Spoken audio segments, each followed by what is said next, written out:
Ini masih banyak sekali pertanyaan yang masuk ke panitia, Ustadz. Ini saya bacakan kembali pertanyaan. Bagaimana sikap kita jika ternyata MUI mengeluarkan fatwa bahwa vaksin COVID-19 haram, sementara pemerintah mewajibkannya?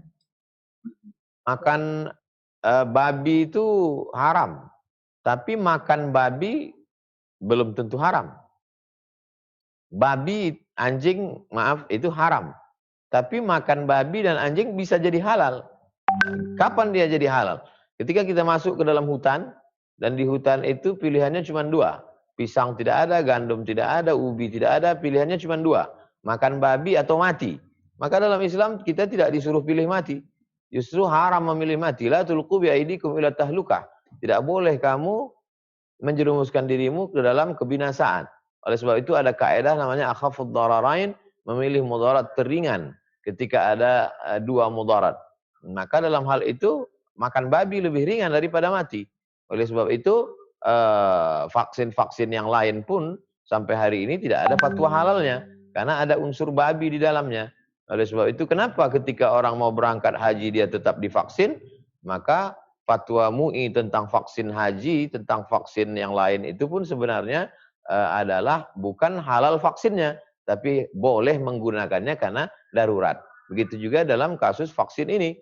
Kalau memang ditemukan ada vaksin yang dipakai nanti di seluruh dunia, bukan vaksin yang dijual hanya karena kasus tertentu, maka jelas bahwa dia terbuat dari unsur babi, maka tidak ada yang menghalalkannya, sama seperti vaksin yang lain. Akan tetapi dibenarkan untuk dipakai karena pilihannya kita tidak boleh memilih mati. Demikian.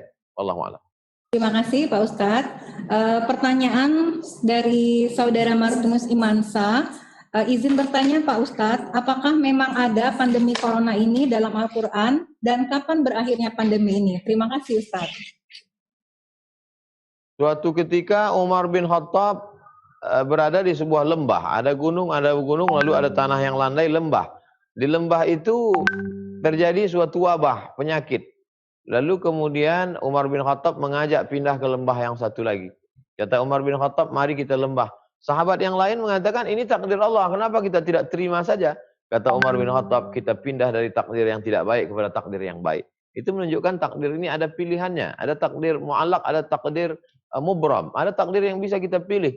Maka Umar bin Khattab mengajarkan kita bagaimana memahami konsep takdir. Satu sisi, hadis ini menjelaskan bagaimana memahami konsep takdir, bahwa kita pindah dari takdir yang jelek kepada takdir yang buruk, dari takdir penyakit kepada takdir sehat. Lalu tapi kemudian di situ juga menjelaskan bahwa pada zaman sahabat Nabi sudah terjadi wabah. Lalu kemudian pada zaman tabi'in ada terjadi wabah. Hanya saja disebut wabah penyakit secara umum. Tidak disebut nama wabahnya COVID, tidak disebut wabahnya corona karena virus ini datang belakangan. Dan ini pun sebenarnya neo corona, pengembangan kelanjutan dari yang sebelum-sebelumnya. Oleh sebab itu secara umum ada terjadi wabah. Kalau tidak ada wabah takkan mungkin Nabi cerita tentang wabah. Idza waqa'tum bihi, kalau kamu berada di suatu negeri kamu kena wabah, maka jangan kamu keluar dari negeri itu. Dan Nabi bercerita tentang al-mat'unu syahid, orang yang kena wabah matinya mati syahid. Itu menunjukkan ada wabah pernah terjadi dan penangkalannya, caranya, langkah-langkahnya diajarkan oleh ajaran Islam. Satu sisi wabah ini juga menunjukkan kedatangan wabah COVID-19 menunjukkan bahwa Islam bukan hanya agama bercerita tentang bersuci, berwudu, cebok, tentang darah haid, darah nifas, darah wiladah, darah bisul, tapi juga bercerita tentang bagaimana Islam menceritakan bagaimana menangani wabah, termasuklah wabah COVID. Islam bercerita secara umum tentang wabah dan wabah COVID masuk ke dalamnya. Wallahu a'lam bishawab. Terima kasih Ustadz. Selanjutnya Ketua PNI Provinsi Jambi akan bertanya langsung kepada Pak Ustadz. Silakan Pak Umar. Terima kasih Pak Ustadz. Assalamualaikum warahmatullahi wabarakatuh. Waalaikumsalam warahmatullahi wabarakatuh. Ya Pak Ustadz, perkenalkan nama saya Umar Pak Ustadz, yang barusan Bapak sebut tadi. Tapi tidak pakai bin Khattab. Pertama-tama terima kasih kami yang terhingga Pak Ustadz sudah meluangkan waktu untuk memberikan tausiah kepada kami, memberikan dorongan religius untuk kami, kawan-kawan kami yang di lapangan di garda terdepan, Pak Ustadz. Terima kasih kami untuk Pak Ustadz. Jadi gini Pak, pekerjaan kami ini setiap hari berhadapan dengan orang-orang yang sakit, pasien ataupun masyarakat. Nah, kemudian di ruangan COVID, bagaimana agar pekerjaan kami ini bernilai ibadah, Pak Ustadz? Bagaimana niatnya? Kalau sholat kita ada niat gitu, Pak Ustadz. Nah, jadi kalau pekerjaan ini, apa kita harus pasang niat gitu, Pak? Nah, sajak bekerja supaya dapat niat, kemudian bernilai ibadah. Dan ibadah ini tergolong apakah amal jariah atau bagaimana gitu, Pak Ustadz? Baik. Terima kasih, Pak Ustadz. Assalamualaikum warahmatullahi wabarakatuh. Waalaikumsalam warahmatullahi wabarakatuh. Saya berterima kasih kepada Persatuan Perawat Nasional Provinsi Jambi karena diberikan kesempatan, diberikan ruang untuk bisa berbicara secara umum. Dan ini tentu videonya di-share, kemudian ditonton, didengarkan, dipotong, di-cut, dibagikan kepada seluruh perawat nasional, tidak hanya di Jambi, tapi kepada seluruh perawat-perawat kita. Lalu kemudian yang kedua bahwa ibadah itu terbagi dua. Ada puasa, saya berniat puasa esok hari, ada sholat, saya berniat sholat. Sebetulnya niat itu letaknya di hati, tidak diucapkan di mulut. Tapi kemudian pengucapan di mulut itu hanya untuk menguatkan hati. Jadi kalau perawat, saudara-saudaraku perawat mau makin kuat hatinya, maka dia ucapkan, ya Allah, aku pagi setelah selesai sholat subuh, ya Allah, jadikanlah semua pekerjaanku, jerih payahku hari ini bernilai ibadah yang bisa aku bawa sebagai bekal menghadap Engkau nanti. Tapi andai tidak dia ucapkan di dalam hatinya, cukup. Tapi kadang kita merasa sama seperti doa kita, wa na'lamu ma tuwaswisu bihi nafsuh. Kami tahu apa yang berbisik-bisik dalam hatimu. Kalau Allah tahu apa yang berbisik dalam hati kita, kenapa waktu berdoa itu kita ucapkan? Sesungguhnya bukan Allah tidak tahu, hanya menguatkan hati kita saja. Gitu juga dengan saudara-saudara para perawat sekalian. Ketika dia bekerja, andai dia tidak ucapkan, sebenarnya Allah sudah tahu. Tapi untuk menguatkan diri dia, mental dia, ya Allah, aku mau berangkat, maka kuatkan aku, bangkitkan semangatku, bangkitkan imunku. Aku tidak hanya sekedar menghadapi orang saya. Beberapa kali ke rumah sakit. Dalam masa COVID-19 ini saya ke rumah sakit membawa, membagi-bagi APD. Lalu kemudian ke rumah sakit juga menjenguk pasien. Saya pribadi tidak dapat membayangkan bagaimana pekerjaan saudara-saudari perawat.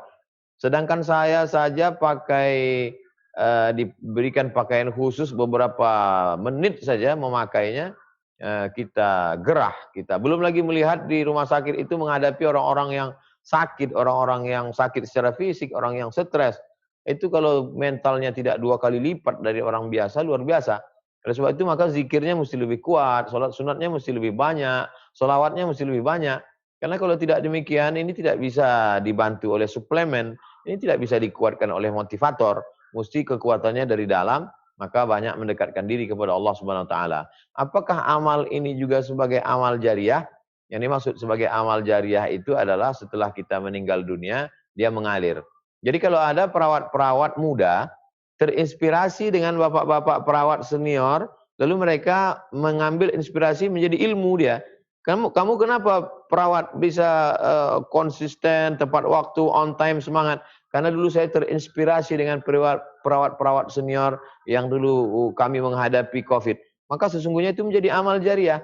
Karena amal jariah itu 3. Yang pertama, shadaqatun jariah dalam bentuk materi, uang, tanah. Yang kedua, ilmun yuntafa'u bih, ilmu yang bermanfaat. Ilmu itu tidak hanya ilmu dalam seminar, tapi ilmu bagaimana menghadapi ini. Ada seorang perawat, dia menyempatkan diri beribadah kepada Allah, memperbanyak istighfar, memperbanyak sholawat, memperbanyak zikir, dan kemudian terinspirasi orang lain dengan dia.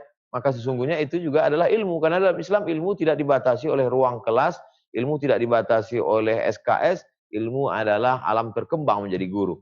Jadi ikhlaskan karena Allah Subhanahu wa taala, mudah-mudahan dia juga menjadi amal jariah karena diamalkan oleh yang lain. Demikian.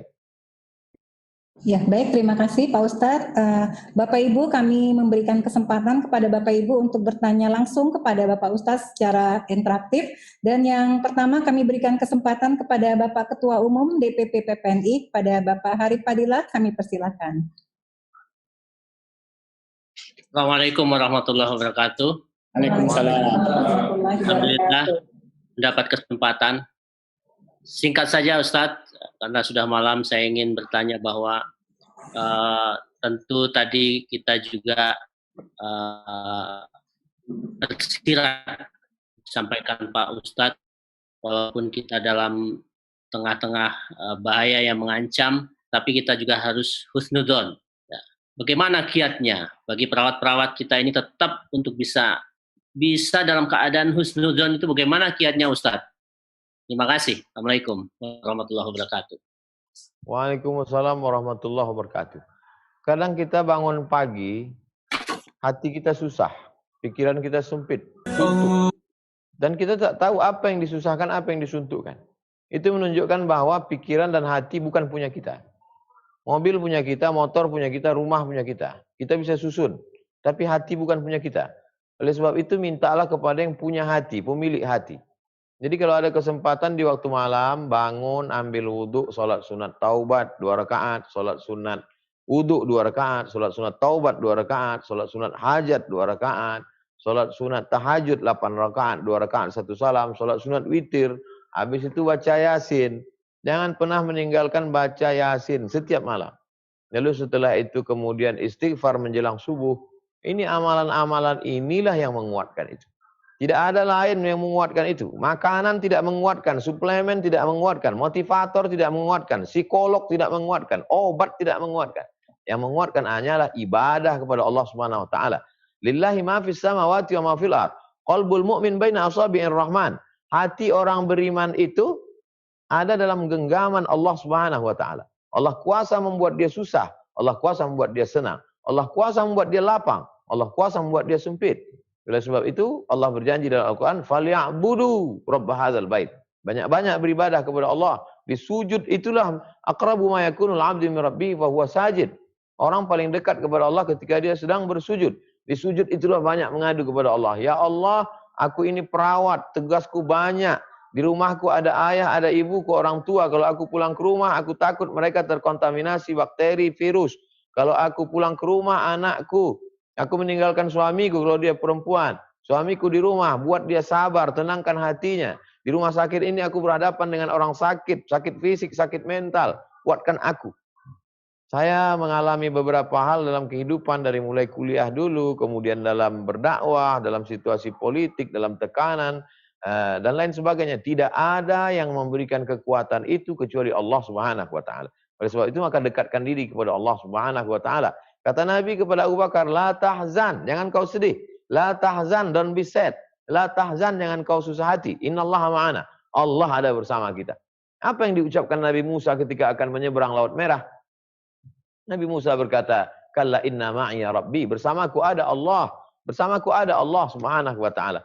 Kalau kita bersama dengan Allah, maka segala kesulitan, kesusahan kita ditolong oleh Allah Subhanahu wa ta'ala.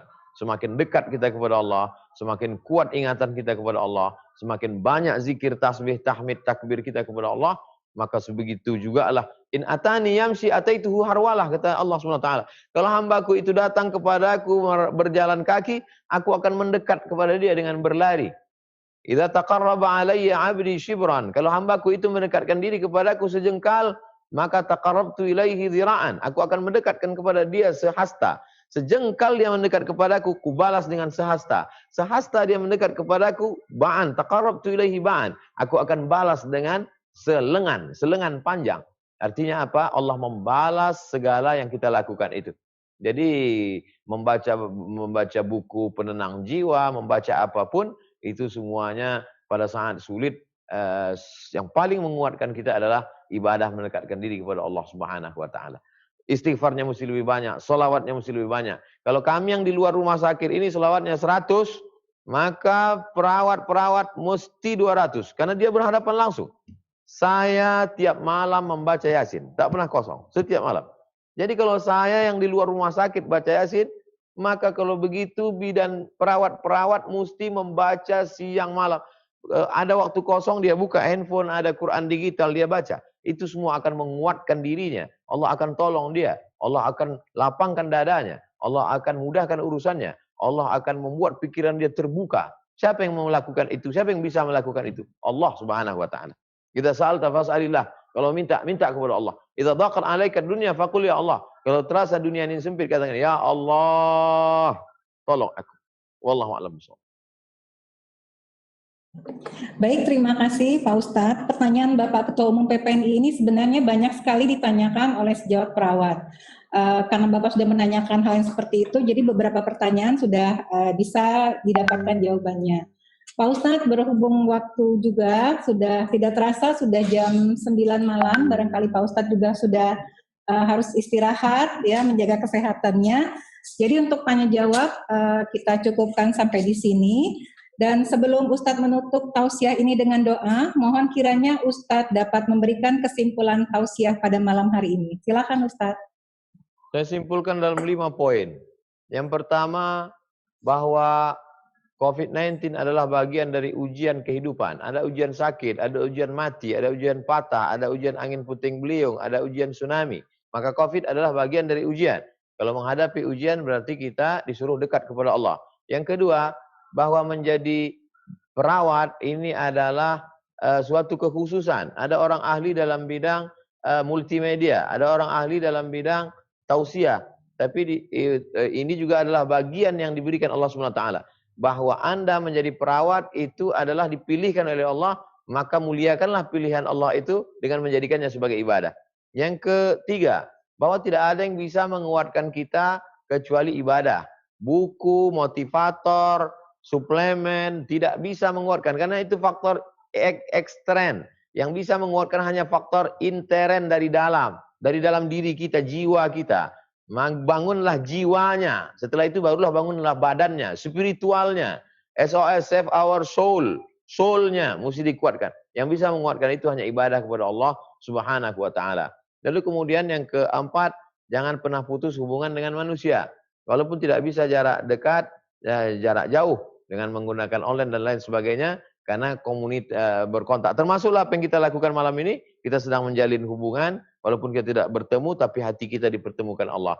Dan yang terakhir adalah doa silahul mu'min. Doa itu senjatanya orang beriman, maka pakailah senjata itu. Kita sedang berada di dalam hutan, banyak binatang buas, hutan rimba, maka kalau senjata ada dipegang, insya Allah bangkit keberanian, hilang ketakutan, tergantung lagi sekuat apa senjata itu, sekuat apa kedekatan kita kepada Allah Subhanahu wa taala. Demikian.